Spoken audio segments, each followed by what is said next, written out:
नमस्कार बच्चों, मैं आलोक शुक्ला स्वागत करता हूं आप सभी का आपके अपने ऑनलाइन संस्थान परीक्षा एसएससी में। अभी एसएससी जीडी का पेपर दे के आए हैं, आंसर की आया है और लगातार बच्चे सबसे पहले तो कट ऑफ के लिए परेशान और अब कहीं ना कहीं जो सबसे बड़ी परेशानी है इस कड़क गर्मी में, फिजिकल कब होगा और रिजल्ट का क्या है। हालांकि आपने थंबनेल देखा होगा और एक क्वेश्चन मार्क आपने देखा होगा कि रिजल्ट आखिर कब तक आ रहा है। तो बेटा रिजल्ट आपका बहुत जल्द आ रहा है। एसएससी की तरफ से सारी तैयारियां हो गई हैं और ज्यादा से ज्यादा अगर समय लेगा तो मई के पहले वीक में रिजल्ट आने वाला है। लेकिन रिजल्ट आने से पहले कौन बच्चा दौड़ में पार्टिसिपेट कर पाएगा, फिजिकल कौन दे पाएगा, क्या कट ऑफ जा सकती है। हालांकि कट ऑफ की वीडियो मैंने पहले बना दी थी, लेकिन एक बहुत इंपॉर्टेंट चीज आपको यहां पे मैं इस वीडियो में बताने वाला हूं, जो आप वीडियो को अंत तक अवश्य देखिएगा। और कुछ बहुत जो बड़ी बड़ी संस्थाएं हैं वो भी बहुत गलत इंफॉर्मेशन आपको दे रही हैं, जो एसएससी जीडी की ब्रांड संस्थाएं मानी जाती हैं वो भी गलत दे रही हैं, जो मैं आपको यहाँ पे डाउट क्लियर करने आया हूं। सबसे पहले तो आ गया रिजल्ट क्या, अब कब से होगा फिजिकल। तो एक चीज समझिएगा, अगर एसएससी के इतिहास को देखा जाए, एक अभी बीच में ये नोटिस बहुत ज्यादा वायरल हुआ था कि जो फिजिकल की डेट है 12/6/2024 से 26/6/2024। हालांकि ये कहीं ना कहीं एडिटेड है, फेक है, लेकिन जिस बच्चे ने भी ये किया है, जिस असामाजिक तत्व ने इसे किया है, उसका जो गेस है वो लगभग लगभग बहुत बेहतरीन है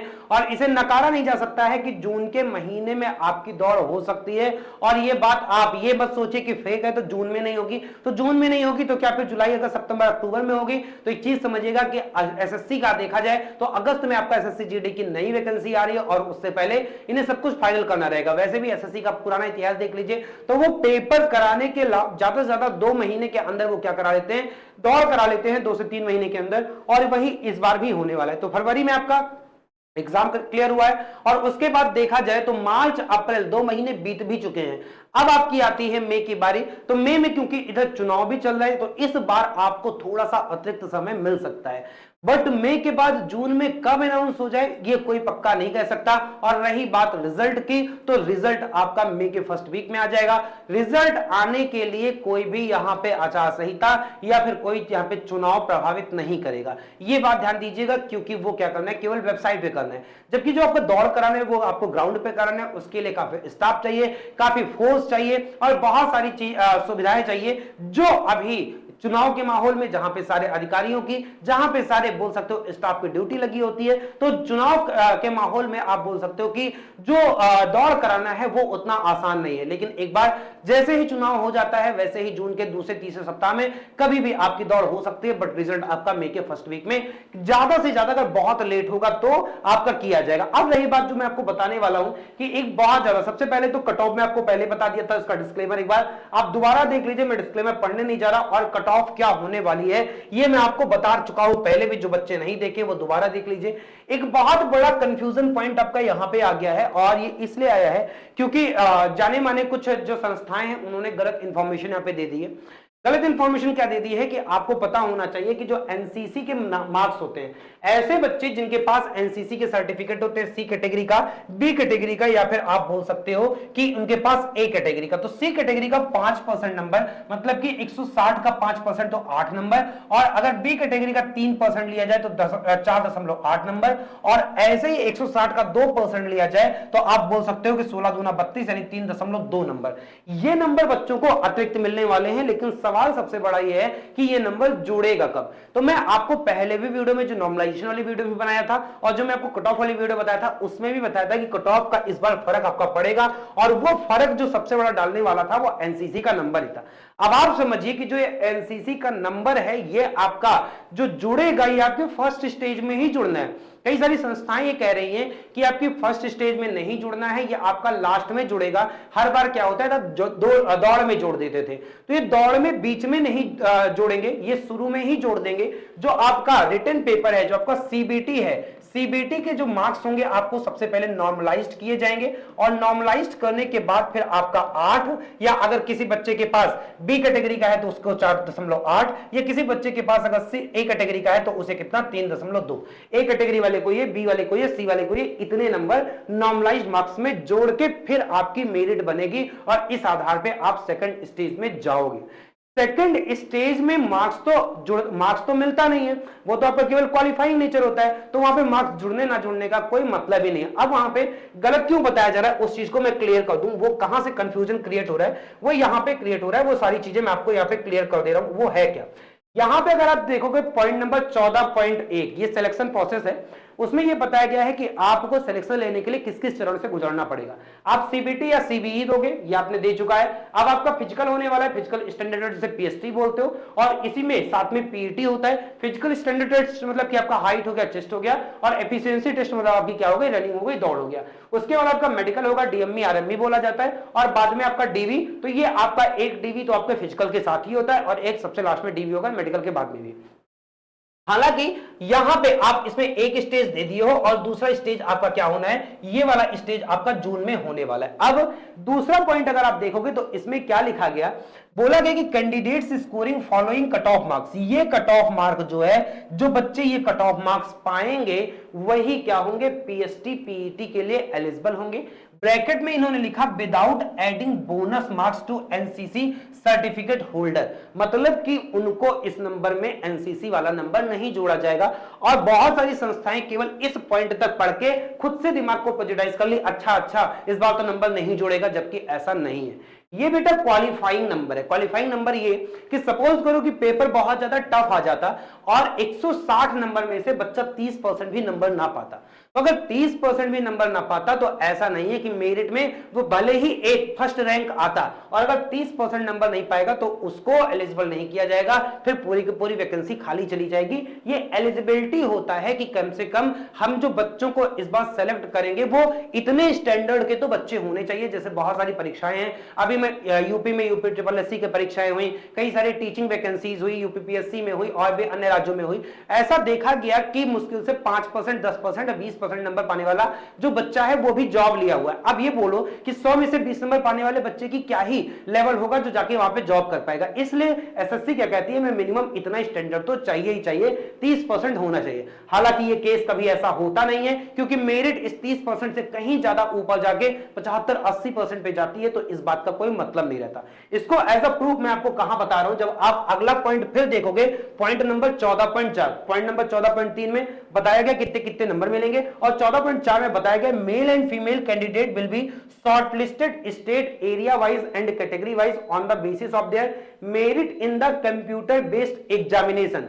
जो कंप्यूटर बेस्ड एग्जामिनेशन होगा उसमें उसके आधार पे इंक्लूडिंग, यहां पे क्या बोला गया है, यहां पे बोला गया including NCC bonus marks if applicable, मतलब कि एनसीसी बोनस मार्क इसी में किसमें होगा, सीबीटी में ही जुड़ेगा, तभी वो कहां जाएंगे, पीएसटी और पीईटी में जाएंगे। इस पॉइंट को आप नोटिफिकेशन में भी अच्छे से देख सकते हो। तो यहां पे आपका नॉर्मलाइजेशन, पहले तो नॉर्मलाइजेशन खेल खेलेगा, उसके बाद जिन बच्चों के बाद एनसीसी सर्टिफिकेट होता है वो नंबर जुड़ जाएंगे। तो ऐसा जिनके नंबर कम आ रहे होंगे रॉ मार्क्स, हो सकता है कि उनको एक नॉर्मलाइजेशन का भी उछाल मिले, उसके बाद 8, 4.8 ये नंबर मिले तो मेरिट में बहुत आगे चले जाए। और एक ऐसा बच्चा जिसके रॉ मार्क्स अच्छे आ रहे हो सकता है नॉर्मलाइजेशन में पीछे जाए, उसके बाद ये नंबर भी उसका नहीं जुड़ना है तो वो काफी पीछे चला जाए, और ऐसा भी हो सकता है कि उसका क्या हो, उसका फिजिकल दौड़ में ना पास कर पाए। तो ये दोनों चांसेस हैं। इस बार जो आपका है रिजल्ट को थोड़ा बहुत उटपटांग करेगा, उल्टा पलटी करेगा, इस बात को ध्यान देना।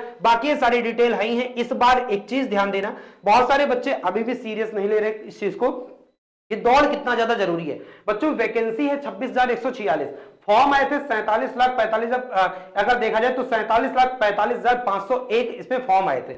अगर देखा जाए तो केवल 2 लाख बच्चे क्या होंगे, 8 गुना बच्चे, 2 लाख बच्चे क्या होंगे दौड़ के लिए पार्टिसिपेट करेंगे। मतलब 2 लाख का अगर 26,000 यहां पे देखा जाए तो लगभग आपका ये बोल सकते हो कि एक ठीक ठाक परसेंटेज है। बट ये मान के चलो कि कंपटीशन बहुत टफ है, तो आपको क्या करना है, आपको दौड़ करते रहना है। और ये तमाम जो वैकेंसीज है उनका खाका है, और मैं इससे पहले भी वीडियो बना चुका हूं कि आप अपने क्या देख लीजिएगा, नॉर्मलाइजेशन किस तरीके से बढ़ने वाला है। तो ये आपका वो नॉर्मलाइजेशन का एक जो जनरल फॉर्मूला मैंने आपको दिया था। लोग तो नॉर्मलाइजेशन कैसे बताए हैं, मैंने पहले भी बताया था कि वो एवरेज के हिसाब से नॉर्मलाइजेशन का मार्क्स जोड़ रहे हैं, ऐसा नहीं है। नॉर्मलाइजेशन में आपके नंबर बढ़ भी सकते हैं, घट भी सकते हैं, वो डिपेंड करता है इस फैक्टर पे, बट ज्यादा चांस होता है बढ़ने के ही। और अगर आपका जिस भी शिफ्ट में हो, इधर आपका शिफ्ट लिखा हुआ है, इधर आपकी डेट लिखी हुई है, इधर आपका शिफ्ट लिखा हुआ है, इसमें आपका वो आपके शिफ्ट का एवरेज मार्क्स है। ये 1.5 लाख बच्चों के आंकड़ों पे मैंने वीडियो बनाया था, ये आपने देखा होगा। और ये आपका नॉर्मलाइजेशन मार्क्स है। इसमें आप क्या करना है, इतना मार्क्स अगर आप लगभग जोड़ दोगे तो आपका क्या हो जाएगा, नॉर्मलाइजेशन मार्क्स आ जाएगा। तो किसी बच्चे को अपना नॉर्मलाइज्ड मार्क्स चाहिए तो आपको क्या करना है, इस फॉर्मूले में फिट कर दो। इस फॉर्मूले में क्या है, इस फॉर्मूले में आपको x और y रखना है। x और y और कुछ नहीं है, x आपके द्वारा पाया हुआ मार्क्स है और y की वैल्यू लगभग आप 1 ले सकते हो, तो उसमें आप गुणा कर दोगे तो आपका नॉर्मलाइजेशन क्या आ जाएगा, मार्क्स आ जाएगा। तो आपको इस फॉर्मूले में y की वैल्यू लगभग 1 ही मान लो, कई बार 1 से कम 1 से ज्यादा। y की वैल्यू अगर आप 1 अज्यूम करोगे तो यहां पे x में जो आपका रॉ मार्क्स आ रहा है वो रखोगे, तो 115 प्लस आपके मार्क्स माइनस 93, जो मार्क्स आएगा वो आप क्या कर दो, जोड़ दो, और वही आपका क्या आ जाएगा, नॉर्मलाइज्ड मार्क्स आ जाएगा। लगभग क्योंकि y फैक्टर यहां पे डिपेंड करेगा, तो y मैक्सिमम केस में 1 होता है, मैंने आपको पिछले वीडियो में समझाया था, और आपके क्या हो जाएंगे, नॉर्मलाइज्ड मार्क्स आ जाएंगे। अगर आपके पास एनसीसी का सर्टिफिकेट है तो आप उतने नंबर और जोड़ लीजिएगा, वो आपके ओरिजिनल नंबर है। तो फटाफट मुझे कमेंट करके बता दीजिए कि एनसीसी का नंबर जोड़ने के बाद नॉर्मलाइजेशन मार्क्स सब मिला के आपका टोटल कितना नंबर बन रहा है। सारे बच्चे मुझे कमेंट बॉक्स में बताएं। और ये वो कट ऑफ है, तो ये इसके आसपास जहां भी बच्चे हैं, ये रेड जोन मतलब उत्तर प्रदेश, हरियाणा, राजस्थान, मध्य प्रदेश स्टेट वाले, आप कट ऑफ देख लीजिएगा, मेल का इधर है, फीमेल का इधर है। ऐसे ही अगर मैं बोलूं तो यहाँ पे डार्क येलो जोन मतलब बिहार हो गया, दिल्ली हो गया, उत्तराखंड हो गया, हिमाचल प्रदेश, झारखंड, वो बच्चे देख लीजिएगा, अपना कट ऑफ लगभग इसके आसपास जाएगा। और ऐसे ही आप जो ये जोन देखोगे, छत्तीसगढ़, उड़ीसा, वेस्ट बंगाल, महाराष्ट्र, चंडीगढ़, गुजरात, पंजाब, आंध्र प्रदेश, वो आप इसके आधार पे स्कोर देख लीजिएगा। और ये मैं जो आपको बता रहा हूं, हालांकि ये रॉ मार्क्स के आधार पे, ये रॉ मार्क्स के आधार पे, अगर आपका नॉर्मलाइजेशन मार्क्स है इससे ऊपर आ रहा है तो फिर आप बहुत ज्यादा सेफ जोन पे हो। और ये बाकी जो बचे जोन हैं जिनके कट ऑफ बहुत कम जाने वाले हैं, असम, नागालैंड हो गया, उनका कट ऑफ आपको मैं यहाँ पे बता दिया हूं। तो उम्मीद करता हूं कि इससे आपको बहुत ज्यादा हेल्प मिली होगी सेशन से।